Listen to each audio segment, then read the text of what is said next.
Hello students, आज हम discuss करने वाले हैं क्लास 11th अकाउंटेंसी सीबीएसई के सिलेबस को लेकर के कि सीबीएसई का जो क्लास 11th का सिलेबस है उसमें अकाउंटेंसी में क्या क्या चेंजेस आए। बहुत मेजर चेंजेस आए हैं और अच्छी बात यह है कि बहुत सारे बच्चों ने जो पढ़ लिया है वो वेस्टेज नहीं जाएगा, क्योंकि स्टार्टिंग का बहुत कुछ डिलीट नहीं हुआ है, लास्ट का हटाया गया और बीच के कुछ चैप्टर्स हटाए गए। चलिए फटाफट शुरू करते हैं, अपन काम की चीज़ पे आते हैं। Let's get started. Part a financial accounting 1 unit 1 theoretical framework, ये बिल्कुल सेम है, इसमें कोई भी चेंज अभी तक नहीं आया, पूरा सेम है। स्टार्टिंग के जो 7-8 चैप्टर्स थे कुछ भी चेंज नहीं है। यूनिट 2 जिसको हम अकाउंटिंग प्रोसेस बोलते हैं, इसके अंदर काफ़ी सारे चैप्टर हैं।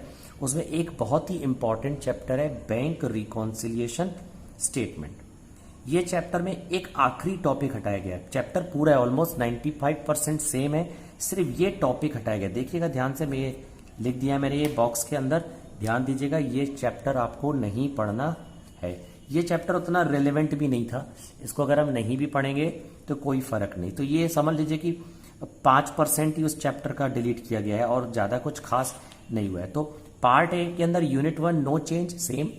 पार्ट ए के अंदर यूनिट 2 में अकाउंटिंग प्रोसेस है, जिसके अंदर बैंक रिकॉन्सिलिएशन स्टेटमेंट के अंदर ये टॉपिक, देखिए मैंने टॉपिक डिलीटेड लिखा है, एक्सेप्ट मैंने लिखा है, सिर्फ ये टॉपिक हटाया गया, बाकी पूरा टॉपिक सेम है।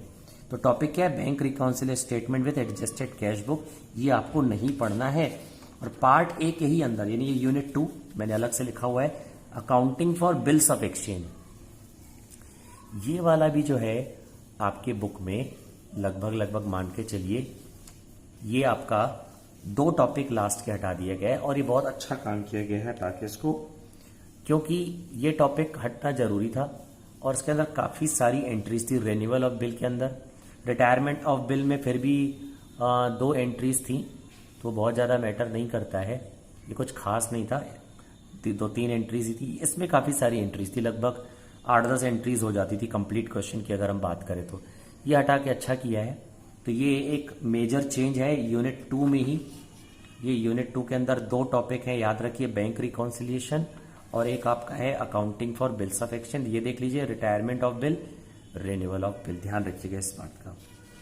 यूनिट 3 में बहुत मेजर चेंज हुआ और बहुत बड़ा टॉपिक हटाया गया है, ऑलमोस्ट पूरा टॉपिक कंप्लीटली हटा दिया गया। ये देखिए यूनिट 3 है फाइनेंशियल स्टेटमेंट, ये पार्ट बी भी बोला जाता है इसको, financial statement of sole proprietorship from complete and incomplete record, इसका पूरा नाम है।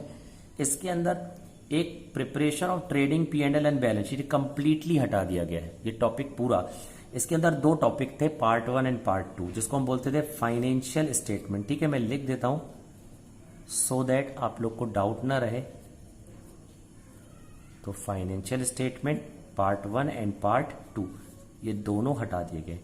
इसके अंदर एक दूसरा टॉपिक है अकाउंट्स फ्रॉम इनकम्प्लीट रिकॉर्ड, ये भी पूरा टॉपिक है, बस एक चीज हटा दी गई, ये जो मैंने नीचे लिखा है, ध्यान रखेंगे, difference between accounts from incomplete record and statement of affairs, ये जो है आपका डिलीट कर दिया गया, हटा दिया गया है, ये चेंज हो गया, ये नहीं पढ़ना है आपको।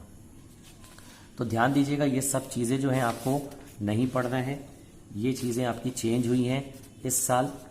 तो मेजर चेंज यही मान लीजिए कि आपका ये बहुत बड़ा टॉपिक था जो कि हटा दिया गया है। इनकम्प्लीट रिकॉर्ड के अंदर सिर्फ ये टॉपिक हटा दिया गया है। और पार्ट ए में यूनिट 2 में 2 टॉपिक ध्यान रखेंगे, बैंक रिकॉन्सिलिएशन स्टेटमेंट जिसके अंदर ये टॉपिक आपको नहीं पढ़ना है, और यूनिट 2 में ही यानी पार्ट ए के अंदर यूनिट 2 ये आपका ये 2 टॉपिक हटा दिए गए। अदर देन दैट जो हटा दिया गया है मैं आपको बता देता हूं, वो है कंप्यूटर। ये मैं बुक से ही आपको दिखा देता हूं, ये मैंने अंडरलाइन करके रखा हुआ है, introduction to computer and accounting information system, introduction to computer, ये सेम है पूरा, ये पूरा सेम है, ये चेंज नहीं हुआ है। ये जो मैंने अंडरलाइन करके रखा हुआ है, introduction to operating software, utility software and application software, introduction to accounting information system as a part of management information system, ये जो अंडरलाइन मैंने किया है ये हट गया है। इसके अलावा ये ऑटोमेशन ऑफ अकाउंटिंग प्रोसेस ये सेम है, ये चेंज नहीं हुआ है। फिर ये देखिए मैंने अंडरलाइन करके रखा हुआ है, ये पूरा ये मैंने अंडरलाइन अभी नहीं किया है, मैं अभी कर देता हूं। इसके अंदर accounting process in computerized environment, comparison between manual accounting process, computerize accounting process, है ना, sourcing of accounting software, kinds of software, readymade software, customize software, tailor made software, generic consideration before sourcing accounting software, creation of accounting group and ये generation of reports, trial balance, profit and loss account and balance sheet. ये पूरा आपका हटा देगा जो मैंने underline किया हुआ है। सिर्फ आपका इसके अंदर 1.1 में आपका introduction to computer and accounting information system है ये, और automation of accounting process meaning है। और आपका जो प्रोजेक्ट वर्क है उसमें 5 लेक्चर आपके लगभग कम हो गए हैं। प्रोजेक्ट को लेकर अभी मैं डिस्कस नहीं कर रहा हूँ, वो बहुत ज़्यादा मैटर नहीं करता।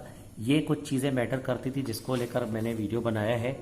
तो आप इस चीज़ को जब पढ़ेंगे तो ध्यान रखेंगे। और ये जो मैंने आपको बुक दिखाई है ये तुलसियन राइटर की है, काफ़ी अच्छी बुक है। अगर आप 11th क्लास CBSE के स्टूडेंट अगर हैं तो आप इस बुक से भी पढ़ सकते हैं। और एक आपका TS ग्रेवाल, ये 2 बहुत अच्छी किताबें हैं। तो इन किताबों से अगर आप 11th क्लास की अकाउंटेंसी पढ़ते हैं तो इसमें इसका जो कंटेंट है बहुत अच्छा है।